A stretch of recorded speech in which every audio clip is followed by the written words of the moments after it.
अब हमारा आज का अगला क्वेश्चन है 156। तो 156 नहीं होगा, 57 होगा ना।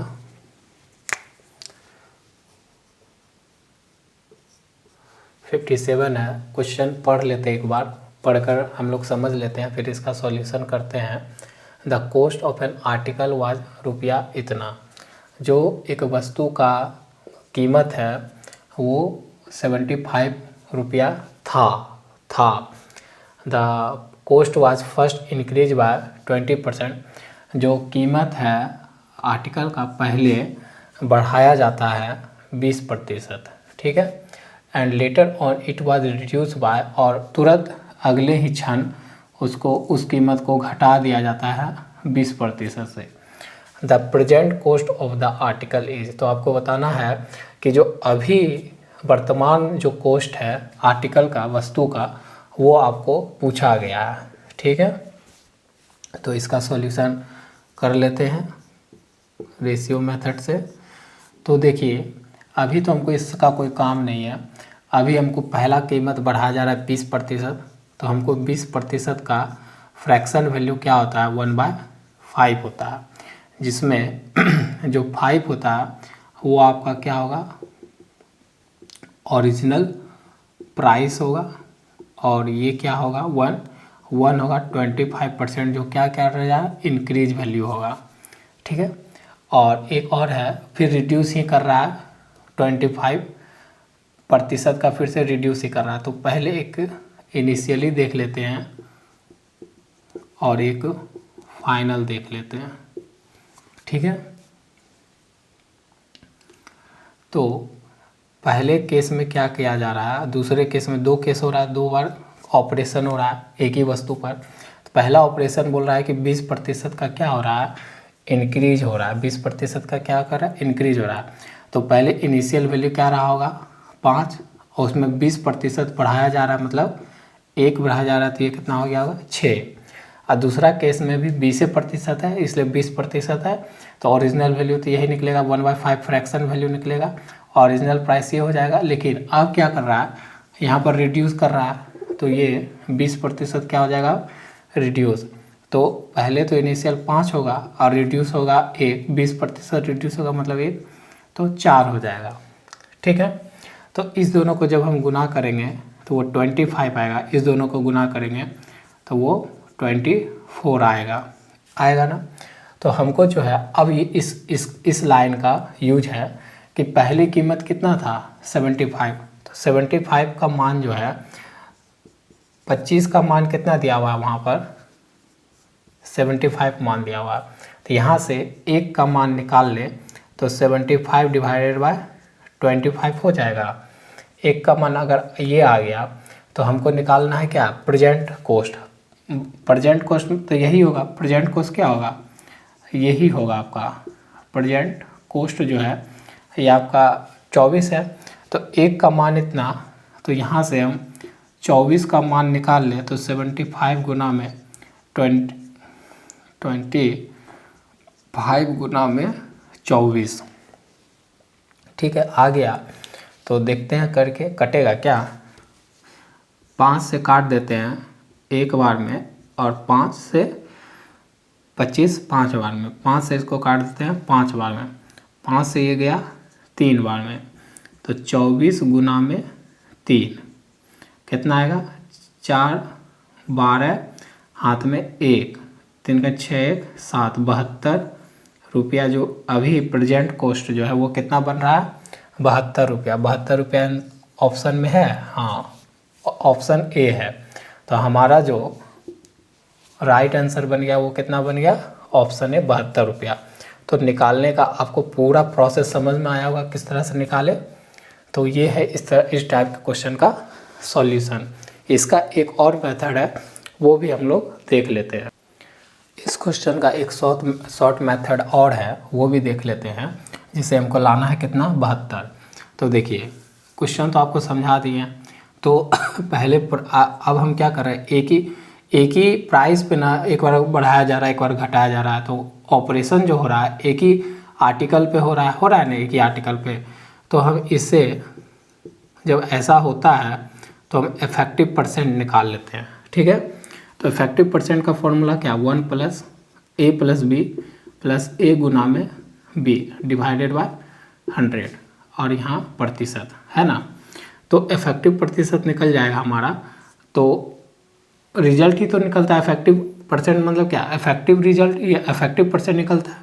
तो ये निकाल के हमको पूछा है कि प्रेजेंट कुछ, तो वही तो निकल जाएगा।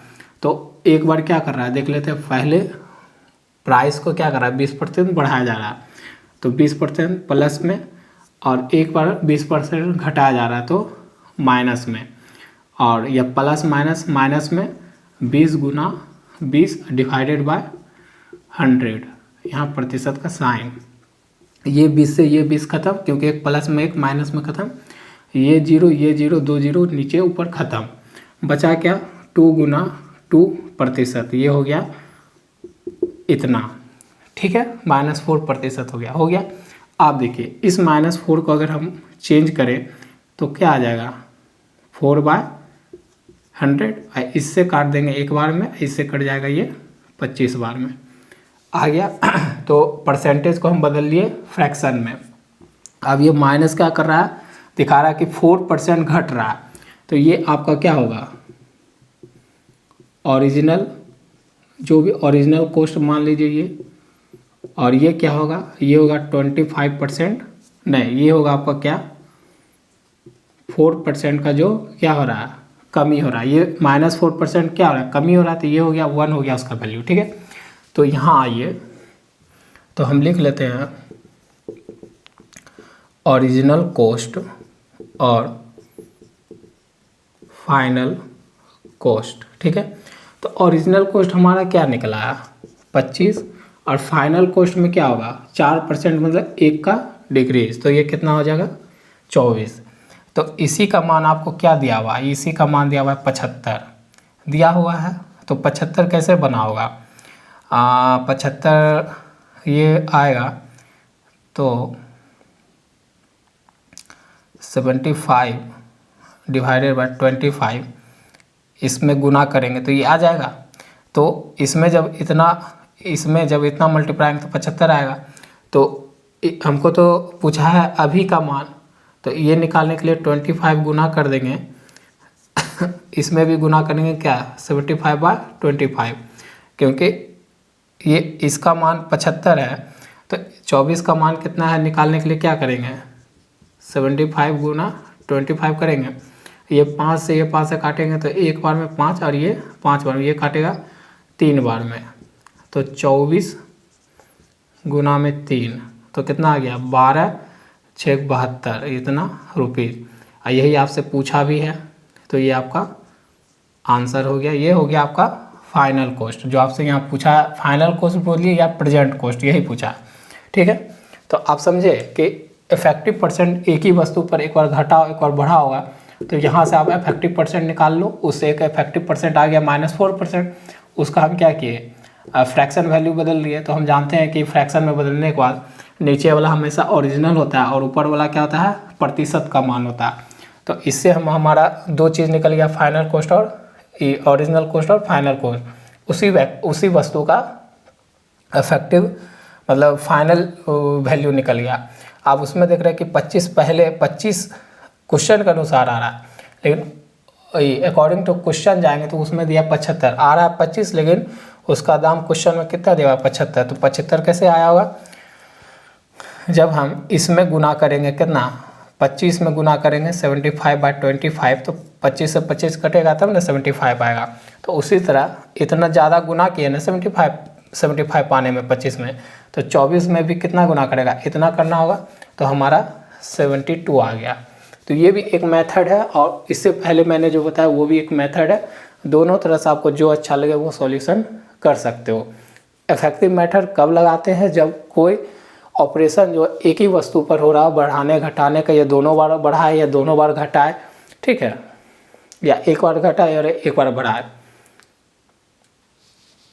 अब हमारा अगला क्वेश्चन जो है वो है 158 नंबर क्वेश्चन। पढ़कर इसका सॉल्यूशन करते हैं, चलते एक बार साथ साथ पढ़ते हैं, देखते हैं क्या कहना चाहता है question. The price of an commodity. Commodity का मतलब क्या है, आप इसको कोई आर्टिकल भी बोल सकते हो, कोई आर्टिकल भी समझ सकते हो। आर्टिकल आएगा तो यहाँ पर ए एन आ जाएगा, ठीक है। The price of A commodity rises from 6 रुपया पर केजी टू ₹7.50 पर केजी। जो कि कोई भी आर्टिकल या कोई कॉमोडिटी है, उसका जो प्राइस है पहले 6 रुपया पर केजी पड़ता था, अब वो बढ़ के कितना हो गया है 7.50 पर KG. If the expenditure can not increase, इस पर ध्यान देना है। हमारा जो है एक्सपेंडिचर कैन नॉट इंक्रीज, मतलब एक्सपेंडिचर क्या है यहाँ पर कहने का मतलब कांस्टेंट है। एक्सपेंडिचर में कोई भी चेंज नहीं आ रहा है। The percentage of reduction in consumption is, तो आपको बताना है कि जो हमारा कंजम्पशन है वो दाम बढ़ने के बाद हमारा कंजम्पशन पे क्या इफ़ेक्ट पड़ेगा, क्या प्रभाव पड़ेगा जब हमारा एक्सपेंडिचर लेकिन क्या है कांस्टेंट है। तो ये तो हम लोग इस फॉर्मूला पे बहुत सारा क्वेश्चन सॉल्व किए हैं। ये किस फॉर्मूला पे है, तो एक्सपेंडिचर बराबर में प्राइस गुना में कंजम्पशन पे है। इस दोनों का प्रोडक्ट किसके बराबर आता है, एक्सपेंडिचर के, ठीक है। तो देखिए प्राइस में पहले लिख लेते हैं, यहाँ पर इनिशियल और फाइनल लिख लेते हैं, इनिशियल और यहाँ पर फाइनल। तो प्राइस में प्राइस पहले कितना है 6 रुपया पर केजी है, अब वो बढ़ के कितना हो गया 7.50 रुपया पर केजी हो रहा है, ठीक है। यहाँ पर डेसिमल है और उसका कंजम्पशन और ये पर एक्सपेंडिचर है ना, ये दोनों को गुना करेंगे तो हमारा एक्सपेंडिचर के बराबर आता है। लेकिन एक्सपेंडिचर में क्या बोल रहा है कि एक्सपेंडिचर हमारा क्या है कांस्टेंट है। तो कांस्टेंट हम जानते हैं कि एक्सपेंडिचर जब हमारा कांस्टेंट हो जाता है, जब ई हमारा कांस्टेंट होता है तो प्राइस और कंजम्पशन के बीच में रिलेशन कैसा हो जाता है, इन्वर्स का रिलेशन हो जाता है। तो ये हमको भूल जाइए, ये कांस्टेंट है तो ये इस प्राइस का जो रेशियो है कंजम्पशन का रेशियो क्या हो जाएगा, उसका इन्वर्स। कहने का मतलब ये पलट जाएगा, ठीक है। पलट गया तो देखेंगे ये भी अगर गुना करें तो 7.50 गुना 6 और 7.50 गुना 6, तो हमारा एक्सपेंडिचर अगर अकॉर्डिंग टू द क्वेश्चन दिखा जाए तो सेम है ना, सेम आ गया, यही तो करना। लेकिन हमको इससे कोई काम नहीं है, हमको क्या पूछा है, the percentage of reduction in consumption, consumption में कितना कमी आया वो पूछा। तो कंजम्पशन का हमारा अनुपात रेशियो क्या है, ये वाला लाइन है, तो इस पर हम देखना चाहते हैं कितना घटा। तो हमें एक और यहाँ ले लेते हैं, कंजम्पशन का अलग से बना लेते हैं 7.50 और ये 6 है, ये आपका इनिशियल है और ये आपका फाइनल आया कंजम्पशन में। तो देख रहे हैं यहाँ से कितना का कमी आ रहा है, कमी आ रहा है, घटा।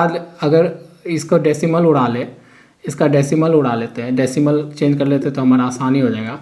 डेसिमल ऐसे उड़ा लिए, 1 0 से 1 0 काट दिए तो 75 और इधर 10 इधर भेज दिए तो ये 60 हो गया, आ गया। इससे अगर 5 से काट देते ये 12 बार में, 5 से 1 और 5, ठीक है, 5 से ये 12 बार में, 5 से ये 15 बार में हो गया।